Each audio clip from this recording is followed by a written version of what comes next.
إن الحمد لله نحمده ونستعينه ونستغفره ونعوذ بالله من شرور أنفسنا وسيئات أعمالنا من يهد الله فلا مضل له ومن يضلله فلا هادي له أشهد أن لا إله إلا الله وحده لا شريك له وأشهد أن محمدا عبده ورسوله الذي لا نبي بعده اللهم صل وسلم وبارك على أشرف الأنبياء والمرسلين وإمام المتقين وعلى آله وأصحابه أجمعين.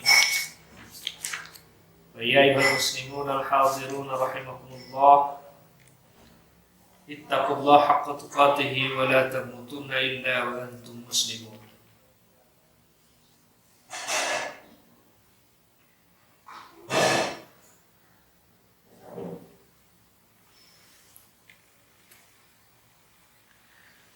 Alhamdulillah, Allah Subhanahu wa Ta'ala mempertemukan kita dalam majelis yang penuh berkah ini, meskipun kita sempat terhalang, ya, karena semakin hari ini pandemi semakin menjadi-jadi. Ini bukan karena persoalan kita takut pada pandemi, tapi kita menghindari pertengkaran sebenarnya. Apa jadinya umpama ketika harapan besar kita majelis ini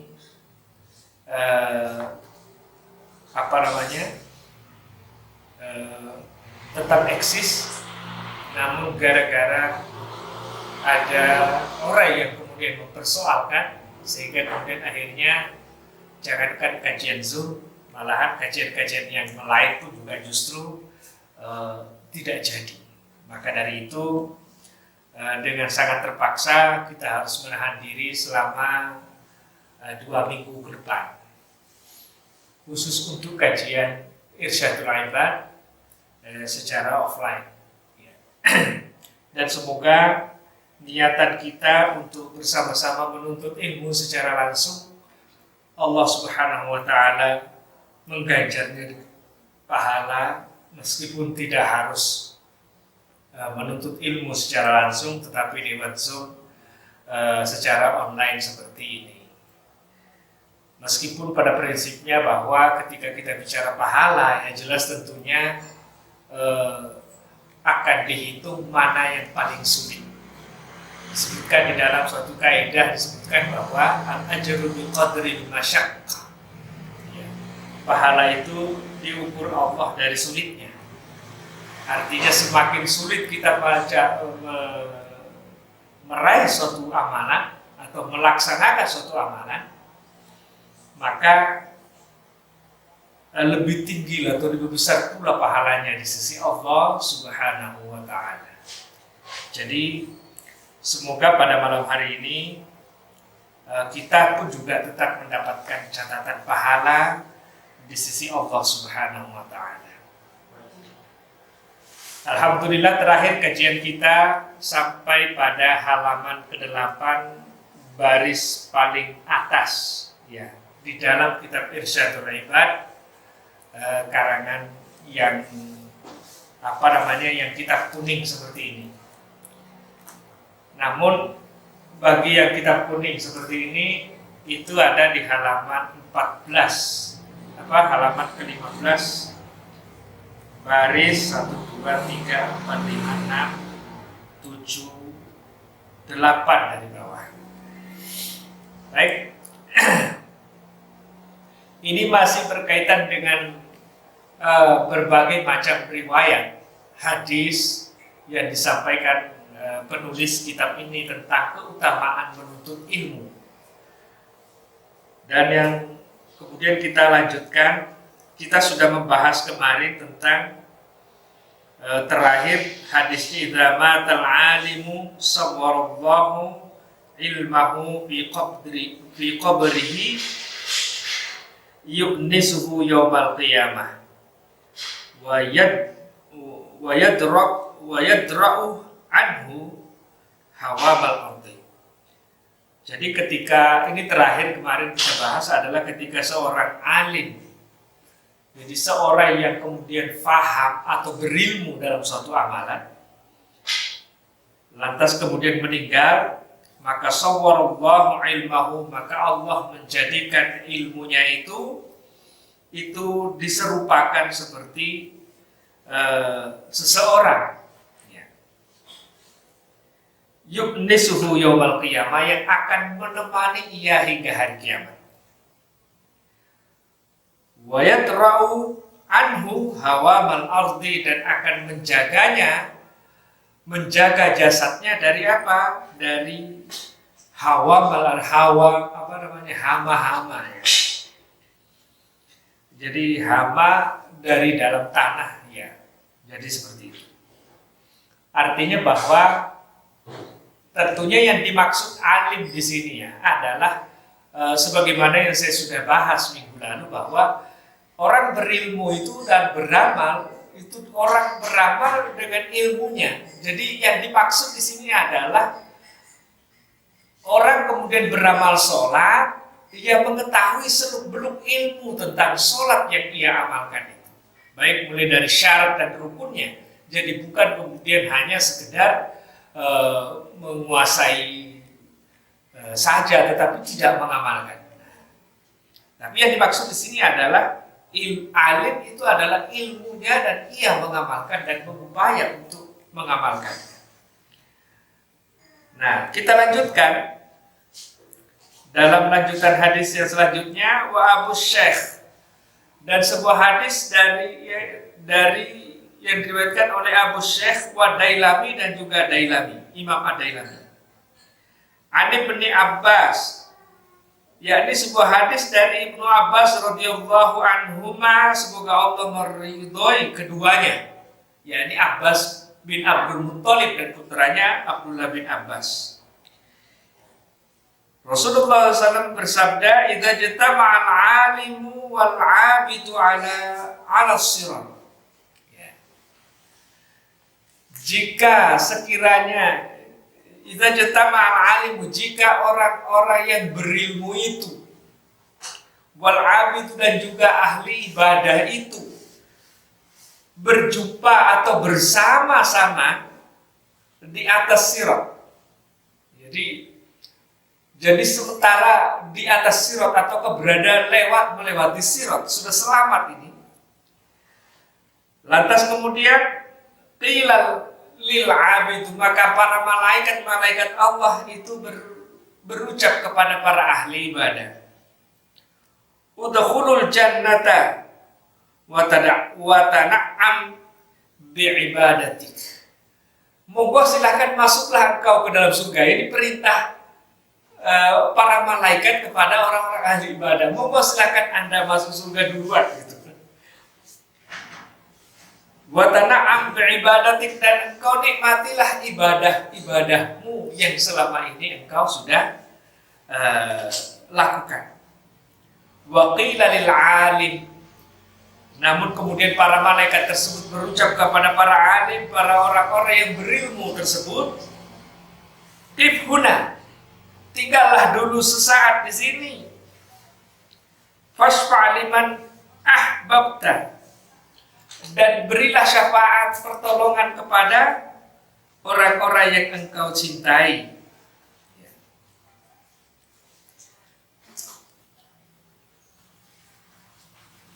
Fa innaka la tashfa'u li ahadin illa syuffi'ta. Faqama maqamal anbiya. Sebab sesungguhnya, kata malaikat tersebut kepada orang-orang alim itu, sesungguhnya engkau tidak memberi syafaat kecuali Allah mengabulkan syafaatmu. Maka mereka para alim itu maqama maqamal anbiya, memiliki kedudukan sebagaimana kedudukan para nabi, yakni memberi syafaat kepada umat. Jadi maksudnya seperti apa sih gambarannya? Ketika orang-orang itu nantinya melewati sirat satu persatu gitu. Lantas kemudian ketika mereka ini sudah sampai di ujung dan kemudian sudah siap-siap masuk surga, orang ahli ibadah itu dipersilahkan duluan masuk. Ya. Namun kemudian orang-orang alim ditahan dulu sebentar untuk memberi pertolongan syafaat kepada orang-orang yang kemudian lewat di atas sirat. Jadi mungkin saja gambarannya adalah bisa jadi ada orang yang sudah mau jatuh, lantas kemudian dia berkata, ya Allah, itu kekasihku, itu sahabatku, berilah pertolonganmu kepadanya. Maka Allah kemudian menolong orang-orang tersebut atas syafaat orang-orang berilmu atau orang-orang alim ini. Ya. Orang yang alim yang benar-benar mengamalkan ilmunya. Jadi seperti itu. Jadi betapa mulia kedudukan orang-orang alim sampai-sampai disebutkan faqama maqamal anbiya, dan kedudukan mereka itu berada setara dengan kedudukan para nabi Allah Subhanahu wa taala. Wal khatibu, dan juga sebuah hadis yang diriwayatkan oleh Imam Al-Khatib an Utsman radhiyallahu anhu, dari Utsman radhiyallahu anhu. Qala awwalu man yashfa'u yawmal qiyamati al-anbiya, summa al-ulama, summa syuhada. Subhanallah. Yang pertama-tama awwalu man yashfa'u, yang pertama-tama memberi syafaat kelak di yaumil akhir itu yaumal qiyamati, pada hari kiamat nanti, al-anbiya, yang pertama para nabi. Summa, kemudian setelahnya wal ulama, setelahnya itu kemudian para ulama, orang-orang alim. Iya. Orang-orang yang memahami agama Allah Subhanahu wa taala. Summa asyuhada, summa kemudian para syuhada di akhirat.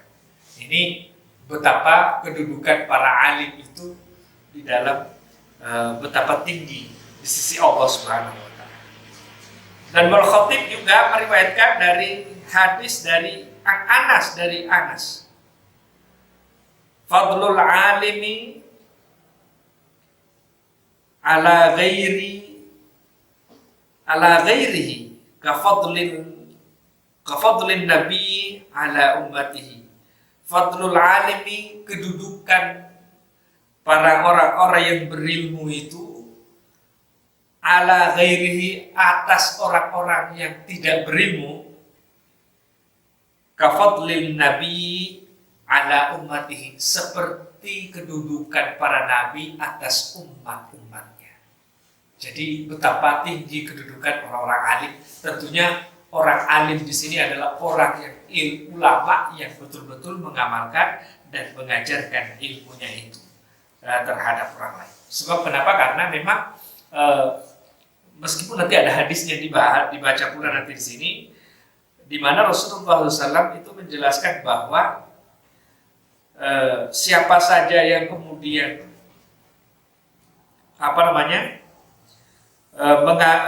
mengajarkan ilmunya, maka falahu ajrun man amila bihi, maka orang yang mengajarkan ilmunya tersebut kepada orang, lantas kemudian orang lain yang mengamalkannya, maka dia mendapatkan pahala seperti pahala orang yang kemudian melakukan perbuatan tersebut. Nah, tanpa harus mengurangi pahala orang yang melakukannya. Jadi betapa tinggi kedudukan orang-orang yang alim itu, orang-orang yang berilmu. Ya. Di dalam hadis lain, an Jabir, dari hadis yang sama, dari perawi yang sama, dari Al-Khatib, an Jabir, dari hadis dari Jabir, akrimul ulama. Ya. Akrimul ulama'a fa innahum warasatul anbiya. Muliakanlah para ulama itu, sebab sesungguhnya mereka lah para pewaris-pewaris Nabi. Wa man akramahum faqad akramallahu wa rasuluhu. Maka barang siapa yang kemudian memuliakan mereka, yakni para ulama tersebut, sungguh akramallahu, sungguh Allah akan memuliakan mereka pula, wa rasulahu, pun juga rasulnya memuliakan mereka pula. Tentunya kemudian para ulama di sini yang dimaksud adalah ulama yang betul-betul menjadi pewaris para nabi. Seperti apa saya minggu lalu telah menjelaskan perkara ini, bahwasanya ulama itu adalah pewaris para nabi, di mana para nabi itu menempuh perjalanan mendidik manusia, memberi hidayah kepada manusia tanpa pandang apapun. Mereka tanpa pamrih dan kemudian tidak mengharapkan apapun selain daripada apa yang diberikan Allah Subhanahu wa taala kepada mereka. Mereka kemudian benar-benar, meskipun mereka tidak takut dengan celaan-celaan manusia. Jadi para nabi melakukan demikian. Maka para ulama yang mewarisi para nabi itu adalah ulama yang benar-benar menjalani kehidupan para nabi, yakni dalam menyampaikan agama Allah, dalam mendidik manusia dengan hidayah dan petunjuk dari Allah Subhanahu wa taala tanpa memandang resiko apapun yang akan menimpa mereka. Ya, sekarang ini kan lagi marak-maraknya orang gila menyerang para ustadz, para ulama, para imam masjid. Yang ini akhirnya kemudian menjadi tanda tanya besar. Jangan-jangan yang kemudian memang yang selama ini menolak syariat, yang selama ini menolak seruan ulama untuk mengembalikan syariat itu memang adalah orang gila gitu. Ya, kenapa? Karena yang selalu menyerang selama ini semuanya dikesankan sebagai orang gila. Nah, jadi memuliakan ulama semacam ini. Jadi ulama pejuang, ulama yang betul-betul memenuhi kewajibannya di sisi Allah Subhanahu wa taala sebagaimana kewajiban para nabi yang telah kemudian diwariskan kepadanya, yang agama Allah Subhanahu wa taala. Mereka tetap kita muliakan orang-orang tersebut, maka Allah akan memuliakan kita. Nah, ini sudah dijelaskan dan diajarkan bagaimana teknik dan tata cara adab-adab seorang murid terhadap guru, bagaimana adab dalam memuliakan para ulama, itu di dalam kitab yang ditulis oleh ulama besar Indonesia yang cukup terkenal, Hadratus Syekh Hasyim Asy'ari. Di dalam kitab Ta'limul Muta'allim itu sudah lengkap penjelasan tata caranya. Maka ini betul-betul kita harus penuhi supaya apa? Allah memuliakan kita. Memang mungkin Ustadz Habib ini bukan ulama, tetapi dalam rangka memuliakan gurunya yang telah mengajarkan ilmu kepadanya, sampai akhirnya kemudian dia bisa menyampaikan, menjadi penyambung lidah daripada apa yang sudah diajarkan gurunya. Ini dalam rangka memuliakan guru. Semoga Allah memuliakan Ustadz Hakim umpama karena memuliakan gurunya di sisi Allah Subhanahu wa taala dan Rasulnya. Wabnu Asakir, dan juga sebuah hadis dari Ibnu Asakir. An Abi Sa'id Al-Khudri, dari sebuah hadis dari Sa'id Al-Khudri, Rasulullah SAW menjelaskan, man 'allama ayatun min kitabillahi aw baban min ilmin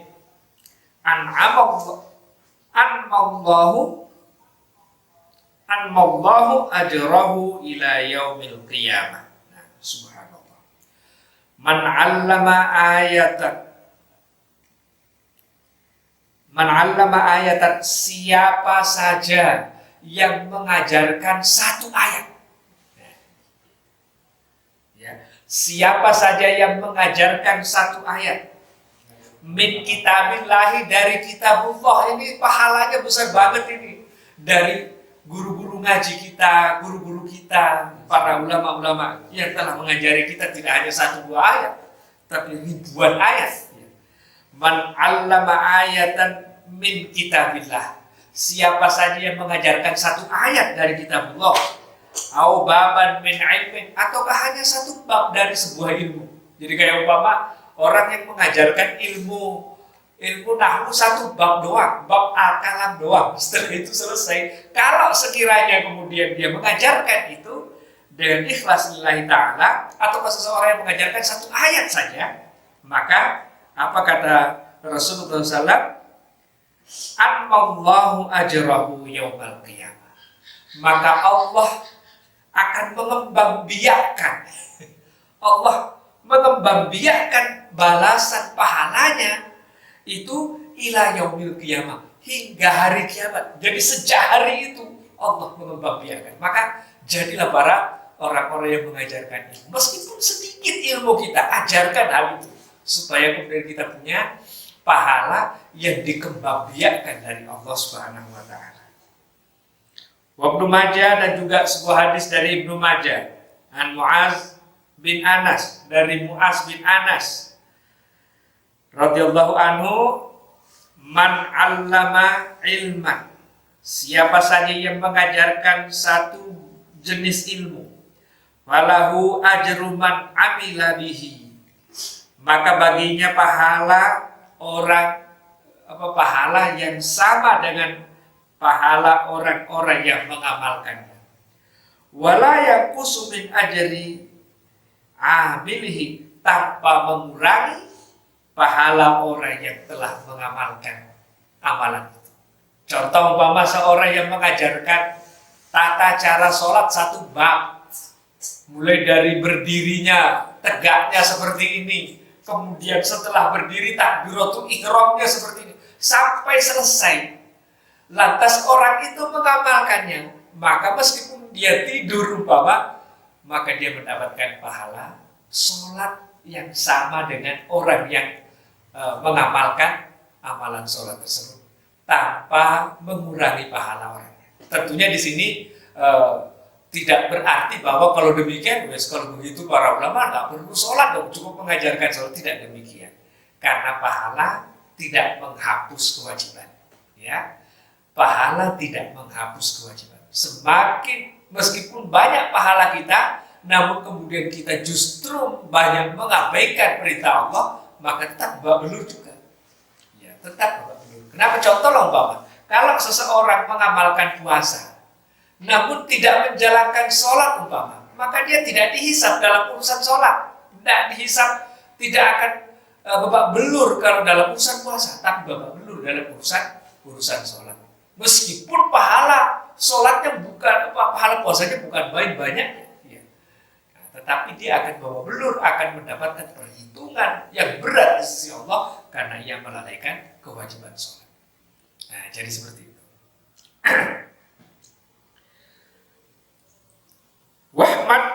Wa Ahmad an Muaz, dan sebuah hadis dari Imam Ibnu Ahmad dari Muaz radhiyallahu an, la ayyahdiyallahu bika rajulan khairul laka minad dunya wa ma fiha. Subhanallah. Sungguh, kata Allah Subhanahu wa Ta'ala, orang yang memberi hidayah, orang yang mendapatkan hidayah dari Allah Subhanahu wa Ta'ala karena disebabkan karena seseorang, ya, disebabkan karena seseorang, itu khairul laka, sungguh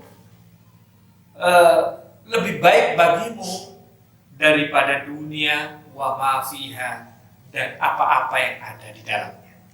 Jadi kalau umpama sekarang ini banyak pengusaha yang mati-matian berusaha memperkaya diri, itu cukup dengan memberi hidayah, menunjuki seseorang dengan ilmu yang dia miliki, maka Allah Subhanahu wa Ta'ala memberi dia pahala ganjaran yang senilai dengan dunia, lebih baik daripada dunia beserta apa-apa yang ada di dalamnya.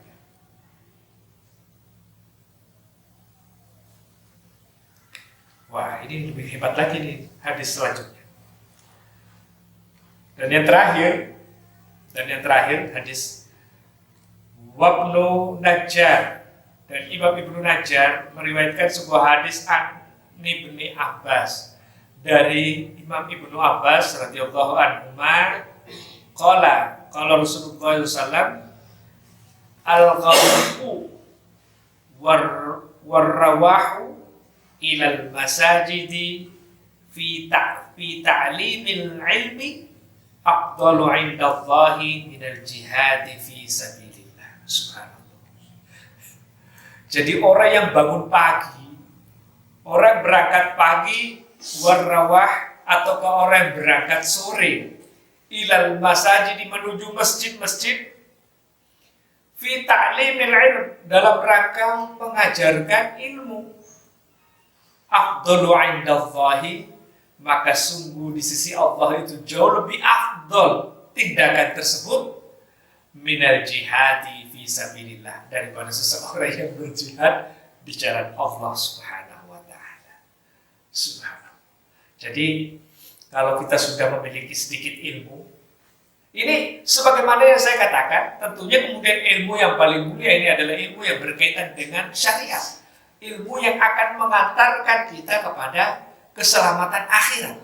Namun bukan berarti bahwa seseorang yang punya ilmu, bahwa teknik membuat kue atau ke teknik bagaimana pertukangan lantas kemudian diajarkan kepada orang lain, lantas orang tersebut mengamalkannya, itu lantas kemudian tidak mendapat pahala. Tidak demikian, akan tetapi justru semua diganjar di sisi Allah dengan pahala.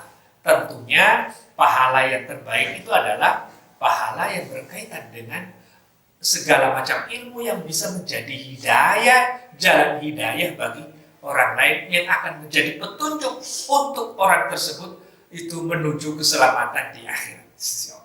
Meskipun kita punya ilmu lain nih.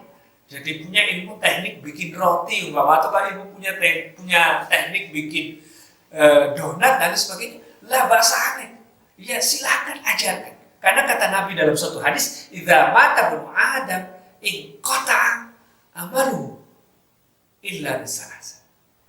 Jika anak Adam itu meninggal, maka putus semua amalnya. Illa bisalas, kecuali 3 hal saja. Apa itu?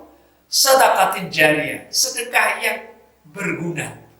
Jadi sedekah yang berguna tentunya kemudian akan ditakar masing-masing sejauh mana bergunanya gitu.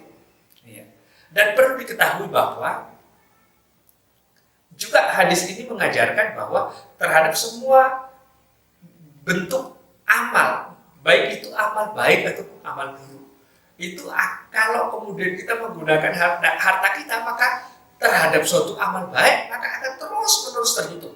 Begitu juga sebaliknya, kita gunakan harta kita untuk suatu perbuatan buruk, maka pun juga akan terus-menerus terhitung selamanya, selama masih tetap digunakan di dalam urusan keburukan. Jadi umpama membangun sekolah, membangun masjid untuk kemudian ditempati manusia beribadah, maka selama tempat tersebut itu berguna, digunakan untuk ibadah, terus-menerus pahalanya di sisi Allah akan mengalir bagi dia. Begitu juga sebaliknya, ketika seseorang membangun rumah untuk kemudian ditempati berbuat nista sebagai fasilitas, membangun fasilitas lokalisasi pelacuran, maka yang melakukan tindakan itu terus-menerus akan mendapatkan dosa orang-orang yang kemudian berzina di dalamnya, meskipun ia sendiri tidak pernah melakukan perbuatan tersebut. Nah, itulah yang dimaksud amal jariah. Ya. Terputus amalnya, baik amal buruk maupun amal baik. Maka kita harus menjaga amal-amal kita supaya betul-betul berguna dalam urusan kebaikan.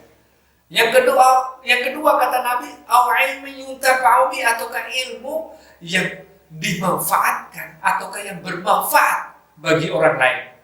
Umpama kayak Haji Rahmat, umpama sebagai contoh adalah dia seorang pengusaha roti, punya pesantren yang bernama pesantren Darushifa umpama. Ya, yang kemudian mengajarkan teknik-teknik bikin roti dan juga teknik untuk beribadah kepada Allah Subhanahu wa taala. Maka orang-orang yang bekerja di sana, orang-orang yang belajar di sana akan mendapatkan kebaikan darinya. Ya. Begitu dia meninggalkan kerjaan, dia tidak kerja lagi sama Haji Rahmat, tapi dia bikin usaha juga, yang darinya kemudian hasil usaha itu orang tersebut naik haji, orang tersebut mendapatkan banyak kebaikan. Maka meskipun Haji Rahmat sudah tiada, maka tetap terhitung pahala atas apa yang sudah diajarkan kepada orang-orang tersebut.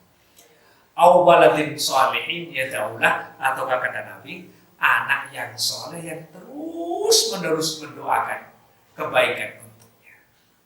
Maka inilah pentingnya secara stressing yang saya sampaikan di sini adalah disinilah pentingnya kita benar-benar harus menjaga amalan-amalan yang baik, kemudian berusaha mempelajari amalan yang baik itu supaya kemudian kita punya aset tambahan selain daripada amal ibadah kita, agar supaya apa?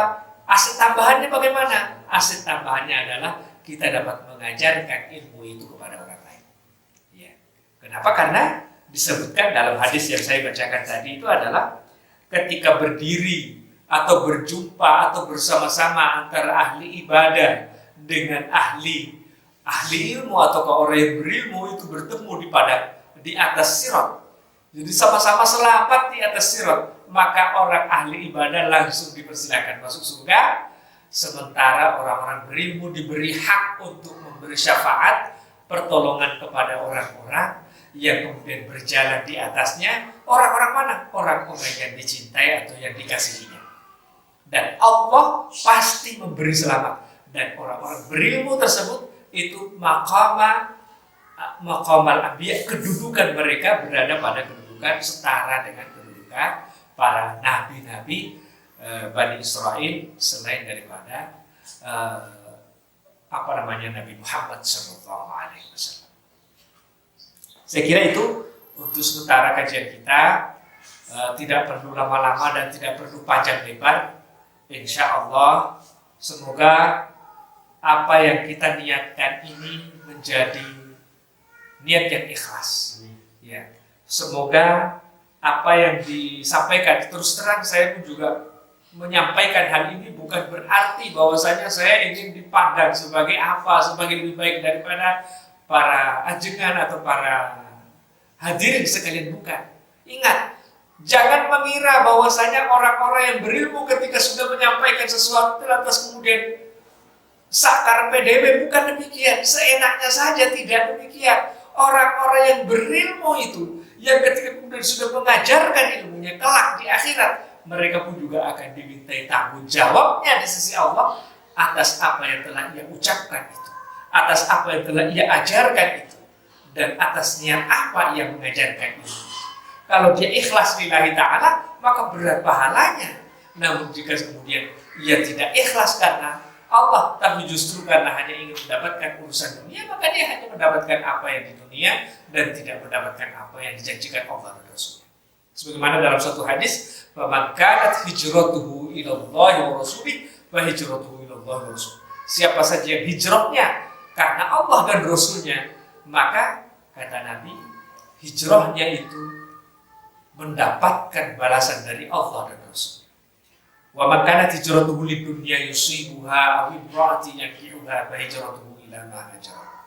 Namun kalau kemudian hijrahnya hanya untuk persoalan lidunya yusibuha, yakni untuk dunia dan segala apa yang perhiasan-perhiasan di dalamnya. Aw imra'atin yankihuha, ataukah ada gadis yang ingin ada gadis yang ingin ditembaknya atau yang ingin dinikahinya. Fa hijratuhu ila ma hajara. Maka dia hanya mendapatkan apa ya. Jadi jangan mengira kami juga menyampaikan hal ini, itu pasti kami akan dimintai pertanggungjawaban di sisi Allah Subhanahu wa taala, dan saya yakin dan percaya ada. Suka tidak suka, siapapun yang melihat, baik itu yang ada di Zoom atau yang ada di sini secara langsung, pasti mereka akan menjadi saksi-saksi saya kelak di akhirat. Semoga apa yang saya ucapkan ini dan apa yang saya sampaikan ini benar-benar ikhlas lillahi ta'ala, dan kemudian kita semua saling bersaksi dalam kebaikan kelak di akhirat di hadapan Allah, sehingga bisa menjadi penyelamat bagi kita kelak di akhirat. Amin ya rabbal alamin. Hadani Allah wa iyyakum ajma'in. Wassalamualaikum warahmatullahi wabarakatuh.